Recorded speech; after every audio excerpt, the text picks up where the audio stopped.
Nice to be here. Thank you for having me. Hi, everyone. I'm going to take 15 minutes of your time this morning. I'm going to be mostly telling you a story, and I'll leave the smarts, I think, from what I've seen in the presentation of the speakers to Brian, who seems to be having a very interesting presentation, which is going to be certainly a bit more smart than mine. I'm just going to start sharing my screen as we are, just so we can get to it. Give me just a quick second. There we go. No. There we are. So you should now have the presentation on screen. I'm going to try to talk more than I play with slides, but as I was mentioning, my point will be a bit more storytelling and sharing the whys and the hows of product and customer discovery. I'm not going to deep dive into the old technical stuff. I'll leave it for the next time, potentially the next meetup. But I'll focus on the importance of it and why it actually makes sense for all businesses. So, and I do like telling stories, so that's pretty perfect for me. Just to get started with just a few words, as Candice was mentioning, I'm the founder and consultant of Resumption, meaning I'm basically doing a lot of consulting. My key focus in this consultancy is really back to the basics, or at least bringing that mentality to businesses. And that's why I'm basically also focusing on the story. It's basically very, very simple stuff, but beyond building a business, and growing a business, working with startups and working with a lot of individuals and even bigger companies, one of the big problems that I often come across is that they don't have the basics sorted. By this, I mean the processes, all the unsexy stuff, especially in startups or small businesses. You still have to take care of your accountancy. You still have to use a CRM, ideally, if you want to grow. And that becomes really crucial when you're trying to scale up. I mean, what kills scale-ups is not really so much the lack of cash of customers. You have these, the team is growing, it's all good. What kills them usually is the culture and the inability to actually grow and to actually scale the processes and what's in the background. So that's why I'm also putting a very strong focus on the basics. So there's a bit more information about me if you want to stalk me online, and I'll give you this back a bit later as well. So let's get on to product and customer delivery. I'm going to start with the product discovery, and very much as it's on screen, it starts with why. It's like, why are you building? Why? What's the narrative behind it? Are you starting to build a product or to ideate even for fun, for profit? What's the reason behind it? Because this is what's going to be driving your approach in the first place. Why this means why this product, why this service, whatever you're building, why is it valid? Why does it make sense? And actually, does it make sense? And that's part of the discovery process. You want things to make sense. If they don't, then you might not be onto something. And the final why is, why are people going to use your product or service? I'm going to use products a lot. It means service, application, or whatever you're building. But why are they going to want to use it? What's the reason behind the use as well? And we'll deep dive a little bit more into this part as well. And what are the features potentially they need in particular? So product discovery, like if I go by the literary textbook definition, or one of these at least, is everything you need to define if whatever you're going to be building should actually be built or not, whether it makes sense. I'll leave the you discovery to you, actually, because you know yourself better than anybody else does, because that's also part of the discovery process. Is like, are you going to be able to build Are you actually motivated enough to build? Are you going to be able to do it? And if that aside, now we're talking literally products or services or whatever you want to create.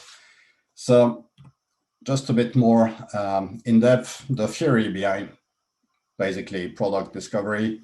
You've got about 6 phases: the alignment, research, ideation, creation, validation, refinement. And they actually find themselves in 2 spaces: the problem space, which is what you want to address, and the solution space, which is what you're going to be building. And these are also the spaces which kind of drive your discovery phases. These are where you actually differentiate your approach and potentially your question. So onto the story. Once upon a time, the story starts actually with a new product idea, inspired potentially by research, by needs, or just by a light bulb moment. Before building, normally you would do a bit of market research, check out competition, talk to customers or potential customers because you're just getting started, and just try to define whether your product or whatever, again, you're going to be building will solve their problems or not. And quite often, or hopefully, it's a yes, and you're going to be starting to build. Customer feedback is good or good enough. Product will solve a problem of theirs. That's a green light, you can build. Now, basically, whether it's you on your own, whether it's a whole team of developers in a corporation, it means you can get to work, you can build, ship, and yeah, that goes that fast in real life. You just build, ship straight away, as we all know. Then happens the commercialization phase, and we're still talking about the story of product. You've shipped, you're not getting any takers. No customer wants to adopt it. Why? Well, it starts and continues actually with why. Why is it happening? And that's the time, or that's when the time comes for review in any company or startup. As like, what are the findings so far? Is this what we learned? Learnings, I mean, they will usually include stuff like our MVP is not really sufficient. We need to make it easier to implement and adopt, or we need XYZ features on top because we kind of missed out on these. Fair enough. What do you do next? Get back to work, smash it out of the park, build, ship again. And we ship again, and that was super fast because we're super fast shippers and developers. On the side note, I need this dev team compared to some quotes I've gotten where it takes 6 months and about $10,000 plus for just basic apps. But yeah, bear with me. As you heard, I'm French. I need to do a bit of occasional ranting as well, so got to got to keep it going. But yeah, we shipped again this kind of improved and semi-perfect version, and it's cool. But again, no takers. Why? Still the why. See the pattern? And I'm actually being paid by slides here, so I'm putting slides on top of slides. More seriously, back to the story. Well, what do you do normally? Back to the review, and that's where you usually start to blame sales and marketing. Yeah, we get to into the thick of it. So marketing, get the bling on. We've done customer research, that's a tick. We've built, that's a tick. Since we know from talking to customers that we've got the right product, we don't just need to improve the go-to-market strategy at this point. So it's basically time for sales and marketing to get in there. And if you're a one-man team, then well, get to work. And that's where basically, yeah, if you're an individual maker, well, time to switch hats and take a dig at yourself, get into the market and the unsexy things of marketing. But yeah, well, sales marketing, they do the job once in a while. Quite often, sometimes they don't. And that's basically what I'm doing. So quick plug, that's what I do, the screwy things. And that's where usually if you listen to me talk about marketing, basically in my general environment, I would say sales and marketing are really at the center of everything in the company, from literally from development to actual sales and revenue and continuity. So quick plug for my vision. We're at the center, we're here from start to finish and beyond, but at the same time, in this case, still doesn't work. And when it comes to go to market, I mean, there's heaps of stuff you can do. And I'm just gonna bring you a few of these. You can do A/B testing, can improve and change the copy, just change a button. Yeah, big red button, that's gonna work. You can do an email campaign, you can do SEO, you can do paid ads, and so on, and so on, and so on. Well, you've got plenty of tactics on hand and available. Good enough. In the end, back to the story again. Nothing, nada, barely any taker. And yes, my story is a drama, not a comedy at this point. And that's usually after time, when shit happens, that's literally how it ends. Shit happens, shit happened. We haven't failed, we've learned lessons. That's the kind of fancy way to say, yeah, we screwed up, but hey, we learned. And that happens, I mean, let's be real, shit will happen even with the best product, service, solution out there. The story may end up in drama. That's normal, that happens, and that happens to some of the best, and I've seen it times and times again. I've been involved in some of these. But that quote actually only works if you've actually done the work. And that's one of the things. Failure is acceptable only in that context. Like when you've worked hard and smart, when you've done proper research, when you've done your proper build and you've iterated, you've worked on the product tactics, you've really given it your all, and it didn't work. And there's a variety of reasons for that. It can be timing, can be just, I mean, you look at some of the products out there, platforms, whatever, they were built 5 years ago, completely crashed. They're coming up now and they're making billions. But in our case, back to product, because that's part of the topic today.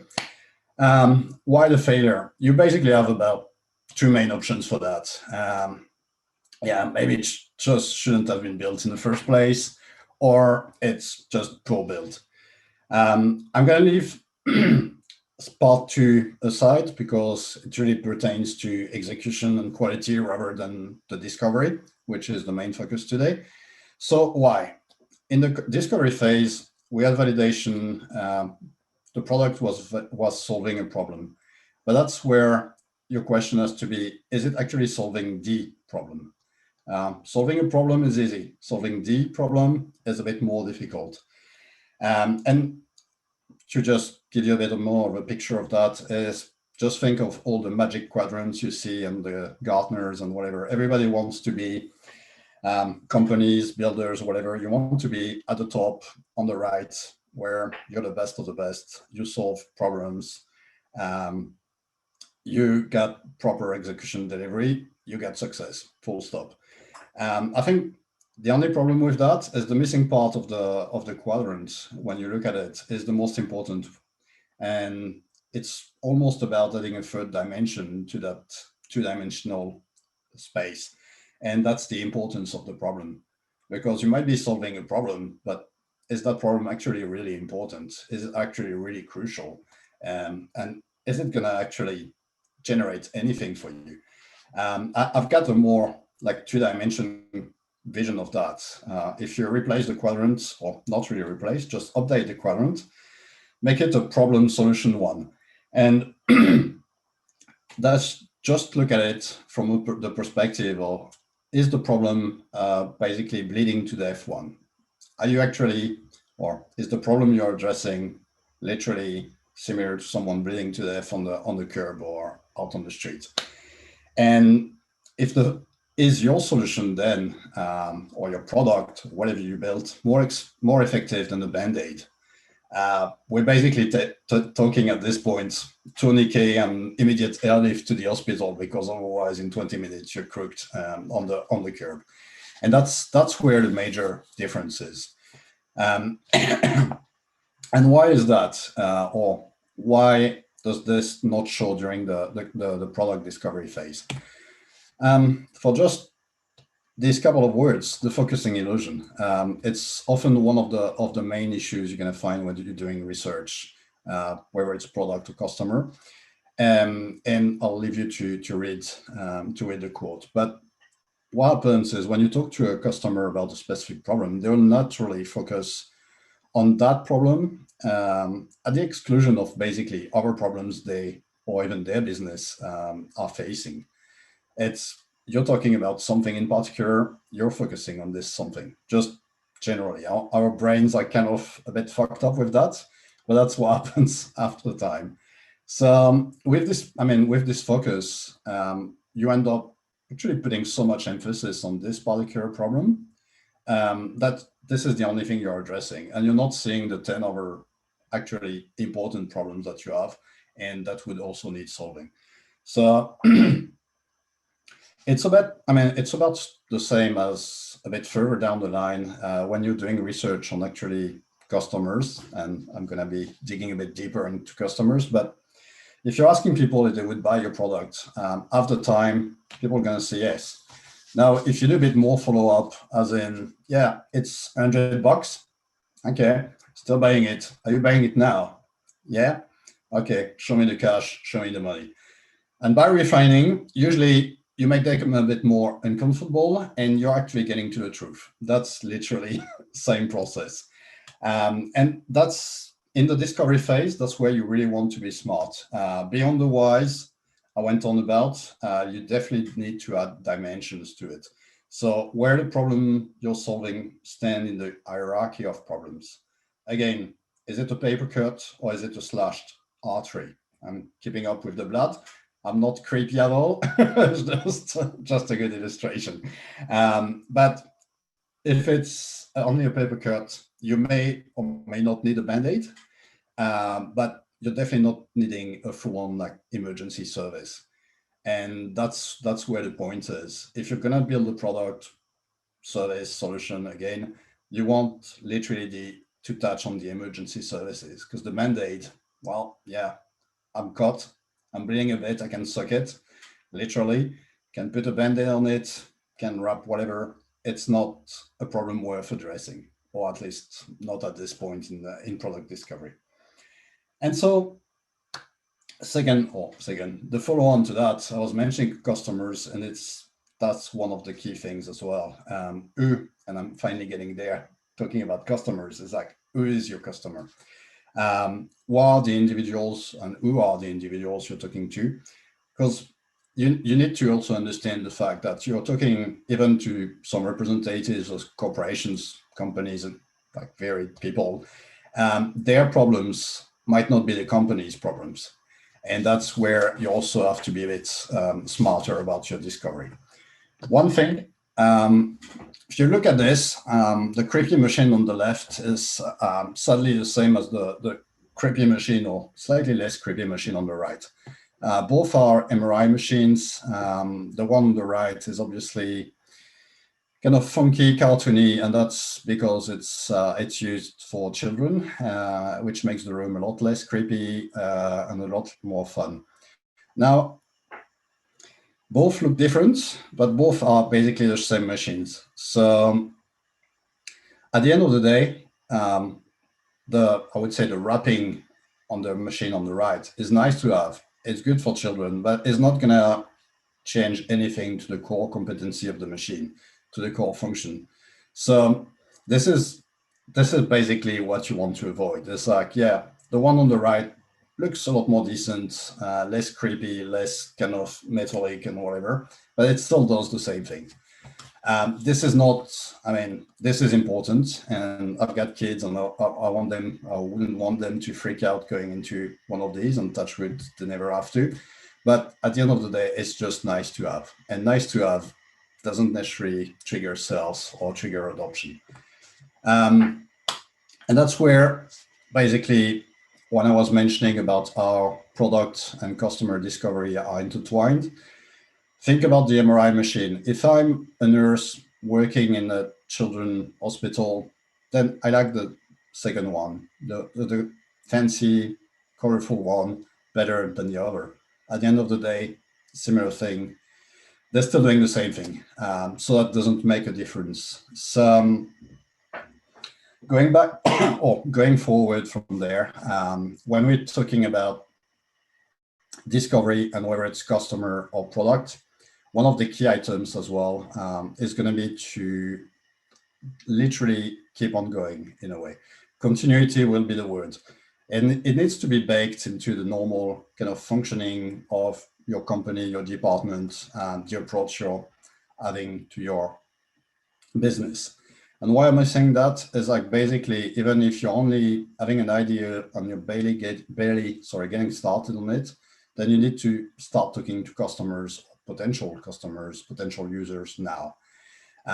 Why I was saying it needs to be baked into your processes is because discovery is constant.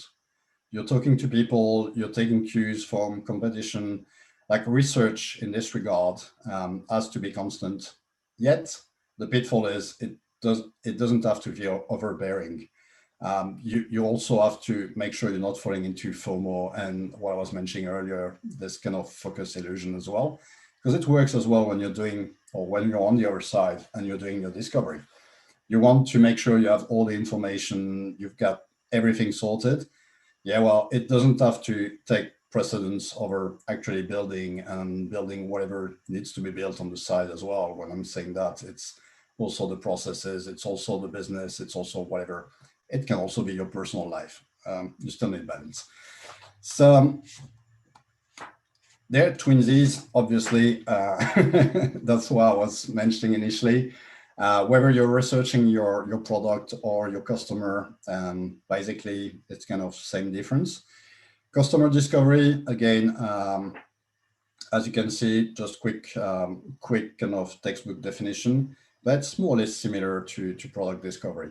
The point of it is definitely define where your kind of window of opportunity is, where what you want to build or what your vision actually stands with people or with potential users, potential buyers.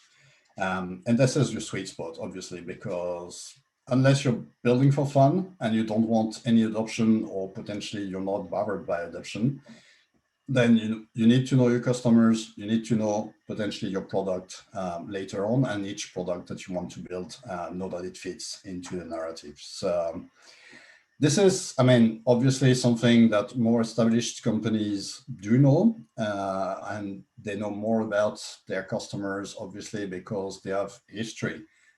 Take an IBM running for 100 years, obviously they know what and who, or what they're talking about and who they're talking about, or who their customers are, which is slightly less and less true because markets are evolving and things are changing as well. But the one problem with these guys as well, and I can I can speak about it, is they know, but do they actually leverage the knowledge? That's another question. But that part is definitely extremely crucial if you're an independent developer, if you're a startup, if you're a young or small business. You definitely need to pay a lot more attention to your customers and really ensure that you're talking to the right people. So literally customer discovery relies on these three foundations. And that's, again, I was talking about back to basics and the foundations. These are your pillars to actually move forward and actually start talking a bit more about the product once you know, once you know your customer. As you can see, very similar to the product discovery.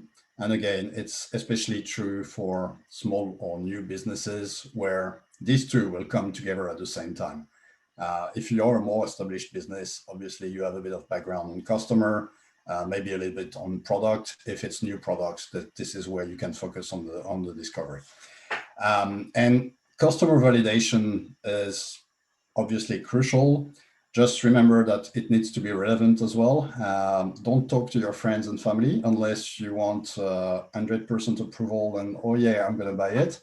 But these people don't know shit, let's be clear.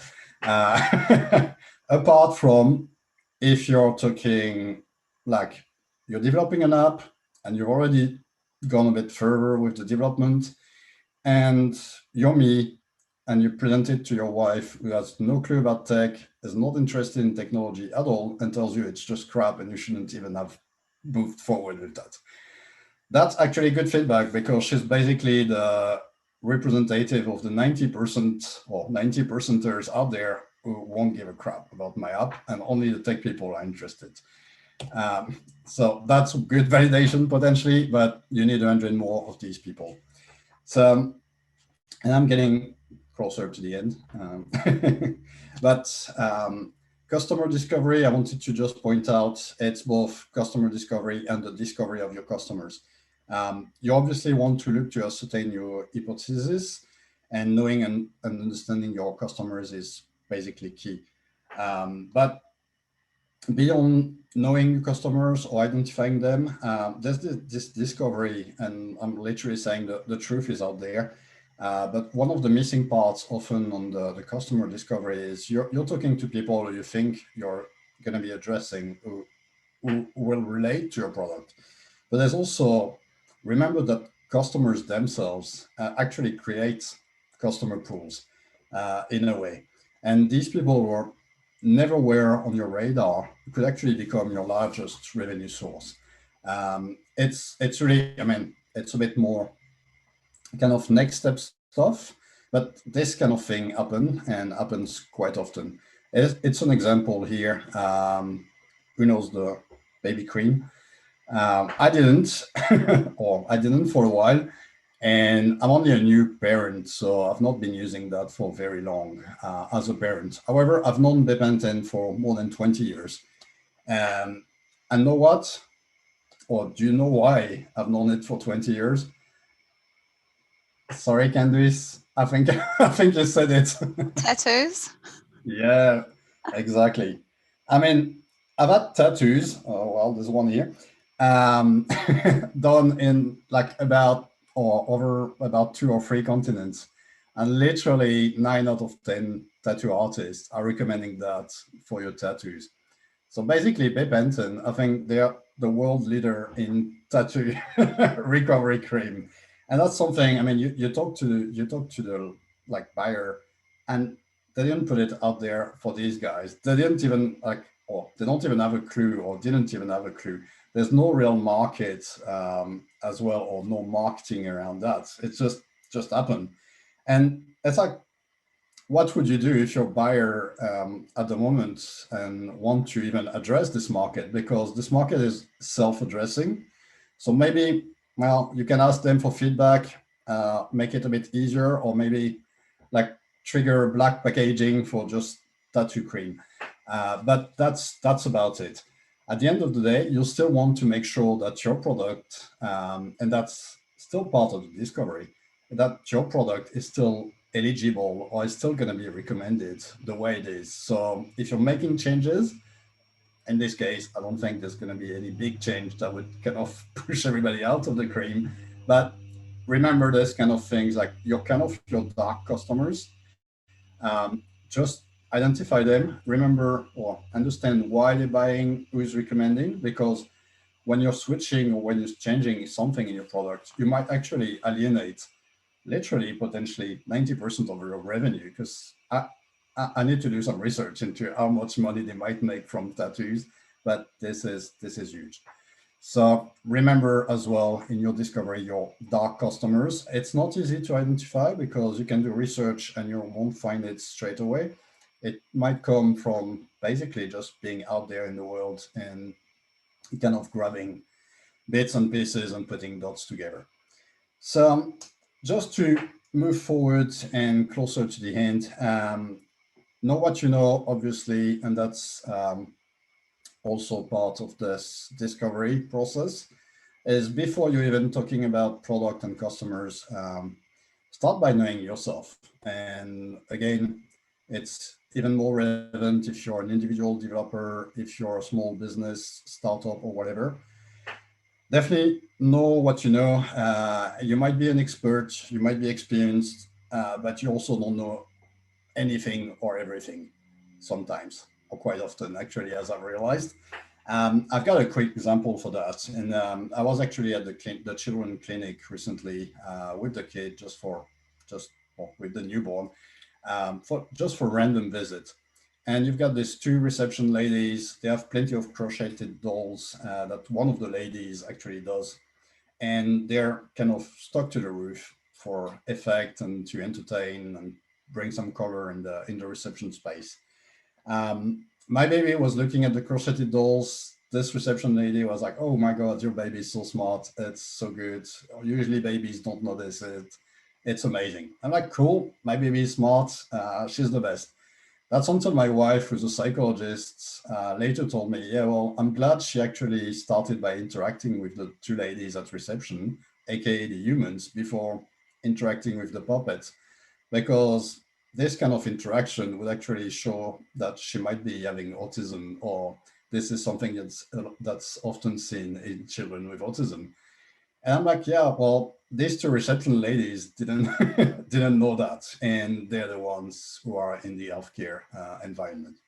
So, I mean, at the end of the day, yeah, it's cool, but know what you know, because what you don't know might actually, or what you know might actually be showcasing what you don't know as well. Um, and that's, in summary, closing down. Product and customer discovery, as I was saying, literally same difference. And it never ends, but at the same time, you definitely need to not live with it on a constant basis. And again, I've been pounding on the back to basics, the foundations, the processes, and all this, the unsexy thing. But this is what makes you successful. I mean, document, put processes together, iterate, and document again, because that's gonna keep, I would say, keep the continuity of whatever you're doing, and document your failures as well as your successes, because this is what's paving the way for what you're doing next, and that's gonna be the key. And now we're done. Questions, if any. And as mentioned, these are some of my details. Can be found on Twitter, LinkedIn, and obviously email. So I'm happy also to chat further later. Thanks, Sam. Very interesting. I do have a couple of questions for you. Thank you. Yeah. Okay, so the first one is, only a small percentage of new businesses will survive or succeed. The majority will fail. What would you say to people before they start a new business to prepare for a bad outcome? Yeah, I mean, you have to, or at least I like to kind of define what can happen, and I think you need to create some pathways anyway when you're starting a business, or pathways. It's like, yeah, I'm starting a business. I want it to succeed. I'm gonna take this step, that step to get there. Now you know that. I mean, the success failure again. You can define it in different ways, but it's like a bit like if you're doing whatever sports, you can train and train and train and train as much as you can. And sometimes that guy who's just coming down is going to race faster than you, is going to be better than you. Shit's going to happen. That doesn't mean that your business is going to fall as well.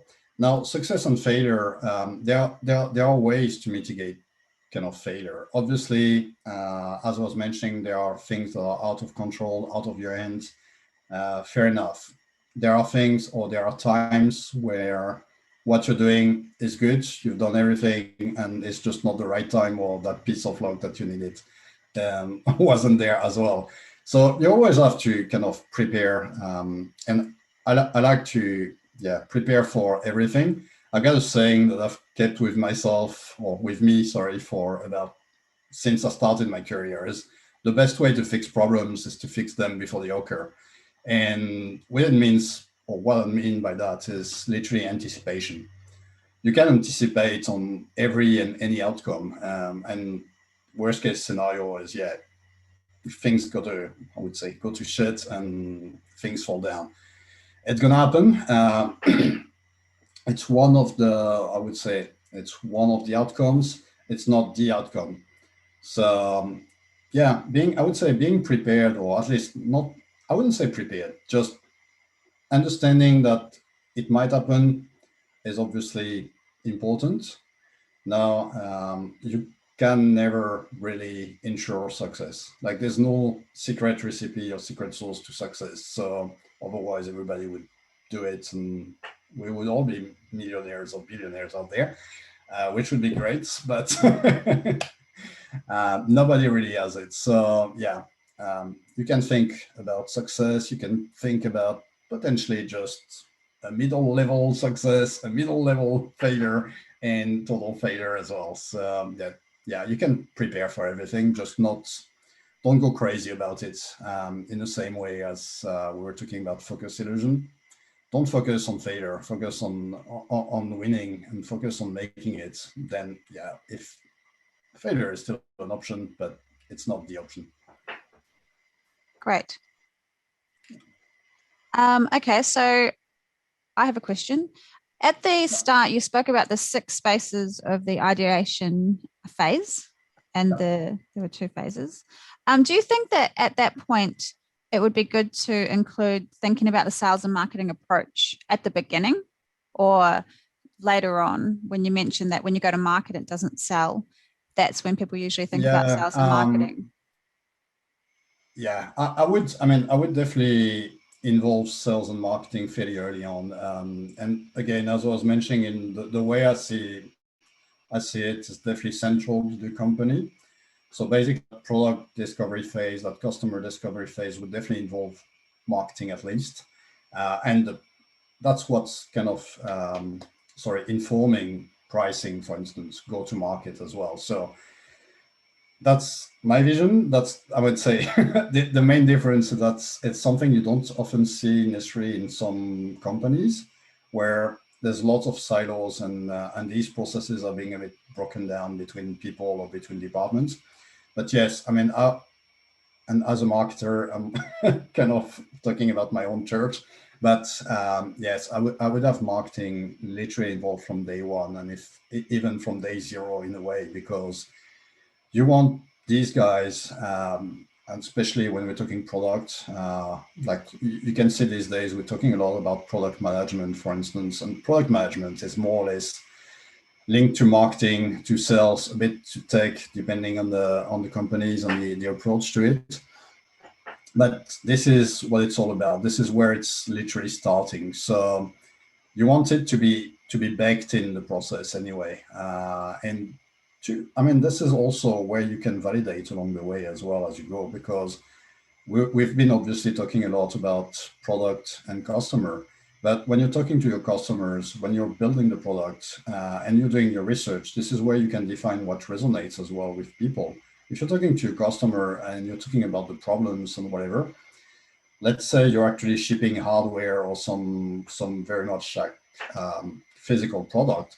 This is where you can also talk about how the packaging might impact them, whether it's going to be appealing, not appealing, functionality or ease of use, and these kind of things. Like this is all baked in, and this is a crucial part of marketing as well. And maybe Brian will touch on it a bit more, talking about user experience or user design.